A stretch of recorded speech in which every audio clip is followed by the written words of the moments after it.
பொங்கலுக்கு மறுநாள் மாட்டுப் பொங்கல் அப்படின்னு ஒரு பொங்கல் உண்டு. அது என்ன பொங்கல்? மாட்டு பொங்கல் அப்படின்னா, மாட்டு சாப்பிட்டு இருந்த எச்சில் இருக்கு பாருங்க, அது பழைய கர்ம வினைகள் எது இருந்தாலும் போக்கக்கூடியது. எங்க மாடு இருக்கோ அந்த வீட்டில் போய் ஒரு பிடி பச்சரிசி, ஒரு பிடி பாசிப்பயிறு, கொஞ்சம் வெல்லம், ஒரு வாழைப்பழம், ஒரு பிடி புல்லு, ஒரு பிடி அகத்திக்கீரை,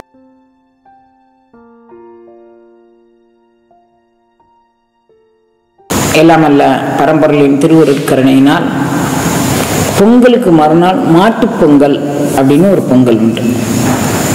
அது என்ன பொங்கல்? மாட்டு பொங்கல் அப்படின்னா, நம்ம இப்போ டிராக்டர் தான் சாதனம், அந்த காலத்தில் மாடு சாதனம். இப்போ நம்ம இயந்திரம் கண்டுபிடிச்சிட்டோம், அதனால் மாடனுடைய வலிமை என்னன்னு தெரியல, மாடு நமக்கு எந்த வகையிலலாம் உதவி செஞ்சிச்சு அப்படின்னு தெரியல. ஆனால் கூட இன்றைக்கும் விவசாய வீடுகளில் எப்படியும் ஒரு 2 ஏர் மாடுனாலும் வச்சுருப்பாங்க. அதோடு பசுமாடு இதெல்லாம் வச்சுருக்குறாங்க. அந்த மாடுகளுக்கு அன்றைக்கு மாட்டுப்பொங்கல் அன்றைக்கு நல்லா அவங்களை நல்லா தேய்ச்சி குளிக்க வச்சு மஞ்சள் பூசி, அப்புறம் அவங்களுக்கு சந்தனம் குங்குமம் வச்சு, கொம்பில் பூ சுற்றி, அப்புறம் அவங்க அந்த மாட்டு தொழுவத்தில் போய் இதே மாதிரி காப்பு கட்டி, நம்ம பொங்கலுக்கு முன்னால் என்ன காப்பு வச்சோமோ அதே மாதிரி கண்ணுப்புள்ள, அப்புறம் ஆவாரை, மா இலை, வேப்பலை, அப்புறம்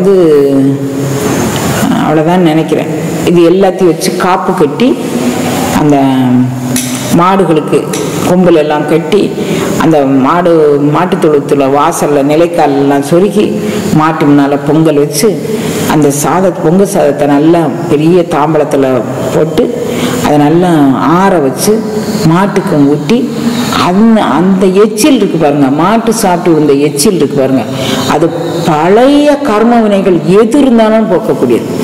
மாட்டுக்கு வாயில ஊட்டி அதனுடைய எச்சில், அதாவது நான் சிறு குழந்தையா இருக்கும்போது ஒரு ஏஎம் ராஜகோபால் அப்படின்னு சொல்லி ஒரு பெரியவர், அவர் இப்போ இருப்பாருன்னு நினைக்கிறேன், 93 வயசு வரைக்கும் அவர் இருந்ததாக வரலாறு. அதுக்கப்புறம் நான் இப்போ அந்த புஸ்தகம் வாங்கலை, நான் இங்கே தோட்டத்துக்கு வந்துட்டேன். அவருடைய சூழ்நிலை என்னன்னு எனக்கு தெரியல. அவர் ஒரு பரிகாரம் போட்டிருந்தார். அதாவது எவ்வளவோ மன உளைச்சல் இருக்குது, எங்களுக்கு நிம்மதி இல்லை, நாங்கள் கடன் தொல்லையால் பாதிக்கப்பட்டிருக்கோம், நோய் தொல்லையால் பாதிக்கப்பட்டிருக்கோம், உறவினர்களால் பாதிக்கப்பட்டிருக்கோம் அப்படின்னு சொல்லும்போது அவர் ஒரு பரிகாரம் போட்டிருந்தார்.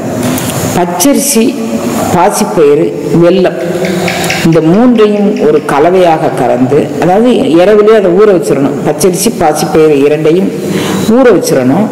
ஊற வச்ச பிறகு வெல்லத்தை அதில் கலவையாக கலந்து அந்த கலவையை மாட்டுக்கு கொண்டு ஊட்டணும். அது கூட வாழைப்பழம், கொஞ்சம் அகத்திக்கீரை, இது கூட இது பச்சரிசி, பாசிப்பயிறு, வெல்லம், அகத்திக்கீரை, வாழைப்பழம் இத்தனையும் கலந்து ஒரு கலவையாக்கி நம்ம மனமொழி மெய்களால் நம்ம குளிச்சு மிளகி வாய் பேசக்கூடாது, காஃபி டீ கூட குடிச்சிருக்கக்கூடாது. அதிகாலை பொழுதுல போய் அந்த மாட்டுக்கு அதை உணவாக அழிச்சிட்டு, அந்த மாடு சாப்பிட்டுட்டு இப்படியே அதை மாட்டு வாயிலிருந்து கொஞ்சம் எச்சில் வலியும், அதை எடுத்து நீ பிரசாதமாக நீ எடுத்துக்கிட்டேன்னா உன்னுடைய எத்தனை ஜென்ம பாவங்கள்னாலும் அதில் அது கரையும் அப்படின்னு சொல்லி அவர் போட்டிருந்தாரு. நானும் எங்கிட்ட வரக்கூடிய பல நோயாளிகளுக்கு இந்த மருத்துவ முறையை நான் சொல்லியிருக்கிறேன். அவங்க நிறைய பேர் அதில் விடுதலையாக இருக்கிறதா அவங்க சொல்லியிருக்கிறாங்க. அதனால் இதெல்லாம் நாம் எதுக்க வேண்டி அப்படின்னா, கோமாதாட்ட இருந்து பெறக்கூடிய எல்லாமே பஞ்சகவியம் அப்படின்னு, ஆனாடியான் அனலாடியான் ஆனைந்தும் ஆடியான் அப்படின்னு தேவார திருவாசகங்கள் பாடுது. அப்போ அனலாடி ஆனைந்தும் ஆடினான், நெருப்பு சீட்டி வச்சுக்கிட்டு ஆடக்கூடியவனே இந்த பஞ்சகவியத்தையும் தன்னுடைய அபிஷேகத்துக்கு எடுத்துக்கிறான்னா அவைகள் நமக்கு எந்த வகையில் உதவும் அப்படிங்கக்கூடியதை நம்ம நினச்சி அந்த வழிபாட்டு முறையில் நம்ம நின்று அந்த மாட்டுக்கு நன்றி சொல்லக்கூடிய திருநாள் தான் மாட்டுப் பொங்கல் அப்படிங்கக்கூடிய திருநாள்.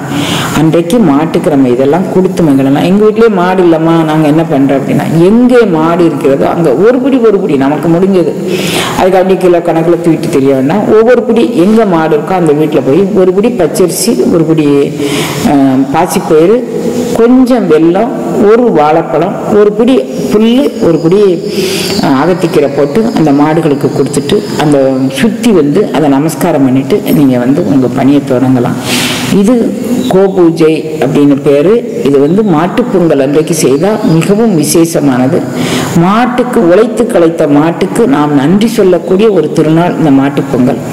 அதனால இந்த திருநாளை நாம் வந்து எங்கே நீங்கள் காலையில் அதிகாலையில் எழுந்திரிச்சு எங்கே மாடு இருக்கோ, மாடு இல்லாதவங்க மாட்டு பொங்கல் விட மாட்டாங்க, எங்கே மாடு இருக்கோ அங்கே போய் நீங்கள் இதை கொடுத்துட்டு வரலாம். அது மிக சிறப்பானது.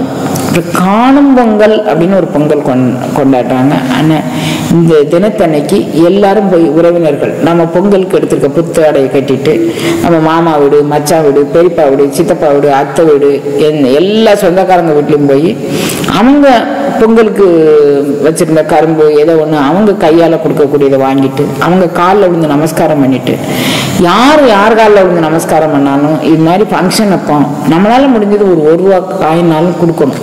அவங்க காசு கொடுப்பாங்க, யாரும் இலக்காரமாலும் அதை நினைக்க மாட்டாங்க. அந்த காசையும் வாங்கி சந்தோஷமா வச்சுக்கிட்டு இன்னும் உரிமையாக கூட எங்களுக்கு இது பத்தாதுன்னு கொஞ்சம் கொடுங்கன்னு கூட நம்ம கேட்டு வாங்கிப்பாங்க.